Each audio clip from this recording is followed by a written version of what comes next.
সন্তান জন্ম দিলেই মেয়েরা মা হয়, কিন্তু মেশিন নয়। একটি মেয়ে তার শরীরে নানা রকম পরিবর্তন নিয়ে 9 মাসের একটা কঠিন জার্নি শেষ করে মা হয়, কিন্তু সেই কঠিন সময় তখন কিন্তু তার শেষ হয় না। তার থেকে কঠিন সময় অতিবাহিত হয় সন্তান জন্মের পর। আর বেবি যদি সি সেকশনে হয় তাহলে তো কোনো কথাই নেই, কারণ ঠিক তখন থেকেই আপনি শুনবেন বাচ্চা জন্ম দেওয়ার কষ্ট তুমি কি বুঝবে।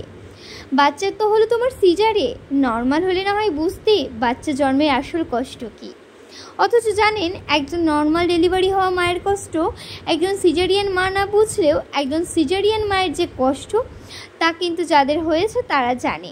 এরপর আসি তার পরের গল্পে। চলুন, যখন আপনি আপনার ব্যথা যন্ত্রণা নিয়ে কাতরাচ্ছেন, ঠিক তখনই হাসপাতালে আপনার কাছে কেউ আপনাকে বলবে, ওয়াশরুমে কেন একা একা যেতে পারছো না, আমরা তো একাই গিয়েছি। সারা রাত জেগে যখন কাটা শরীর নিয়ে শয্যার শিশুকে দুধ খাওয়াবেন অথবা তার কান্না থামাবেন, বিশ্বাস করুন কেউ বলবে না যে তোমার কত কষ্ট হচ্ছে।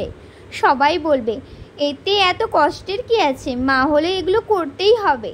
আপনার ক্লান্ত শরীর যখন রাত জাগার আর ক্লান্তি দুর্বলতায় ভেঙে পড়বে, তখন শুনবেন, এগুলো তো তুমি একাই করো, আর একাই করবে না কেন, আমরাও একা করেছি। এবার আসি আসল মজার কথায়। সন্তান জন্মের পর ব্রেস্ট ফিডিং মায়েদের খুব খিদে লাগে, এটা কিন্তু খুব স্বাভাবিক। কিন্তু এখানেও কথা আছে, আপনি বেশি সবজি খেলে আপনার বাচ্চার নাকি সমস্যা হবে, আপনি শুকনো তরকারি খেলে বাচ্চার ক্ষতি হবে, আপনি বেশি স্নান করলে বাচ্চার ক্ষতি হবে। বাচ্চা কাঁদলো কেন? তো উত্তর আসে, মা আজ সবজি খেয়েছে। বাচ্চার আর 2 বার পটি করে 3 বার করলো কেন? উত্তর আসে, মা আজ স্নান করেছে তাই।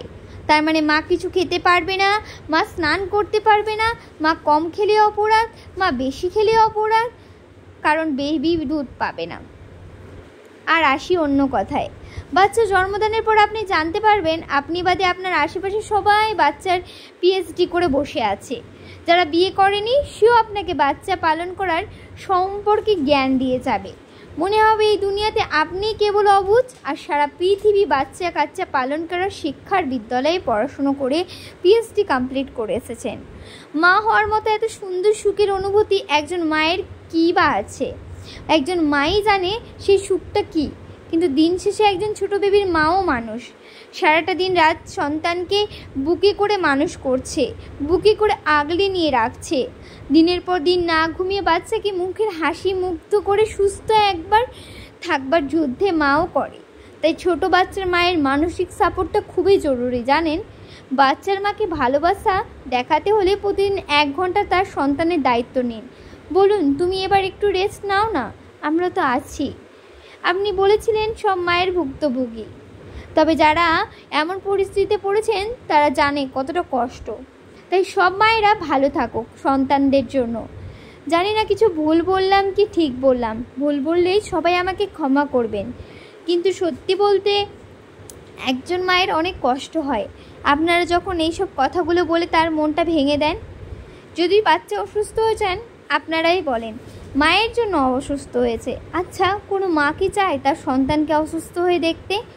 আপনার থেকে তো তার মায়ের বেশি কষ্ট হয়, কারণ সে 10 মাস 10 দিন তাকে গর্ভে রেখেছে। তার কষ্ট আপনার থেকে 4 ডবল বেশি, কিন্তু আপনারা সেটা বোঝেন না। আপনারা সেই মাটাকেই দোষারোপ করেন। বাচ্চার একটু ঠান্ডা লাগলে মায়ের দোষ, বাচ্চা একটু বেশি পটি করলে মায়ের দোষ। সব কিছুই যদি মায়ের দোষ হতো তাহলে তো হয়ে যেত, তাহলে তো মাকে শ্রেষ্ঠ বলা হতো না। মা তো সবার থেকে শ্রেষ্ঠ ভালোবাসা দেয়, মায়ের ভালোবাসার কোনো তুলনা হয় না। আর যে নতুন মা হয়েছেন তাদেরকে তো সবসময় মানসিক দিকে শান্তি দেওয়া উচিত, কারণ তার ভেতরে অনেক যন্ত্রণা কষ্ট অতিবাহিত হয়ে সে আজকে একটি সন্তান জন্ম দিয়েছেন, সেটা আপনারা অনেকেই ভুলে যান। তাই যে যাই পারেন নতুন মাটাকে বুঝিয়ে দেন। একটু আপনারাও ভেবে দেখবেন, আপনারাও এই পরিস্থিতি দিয়ে গেছেন, আপনারাও এই শিশুর ছোট্টবেলাগুলোকে আনন্দ করুন এবং নতুন মাকেও আনন্দ করতে দিন।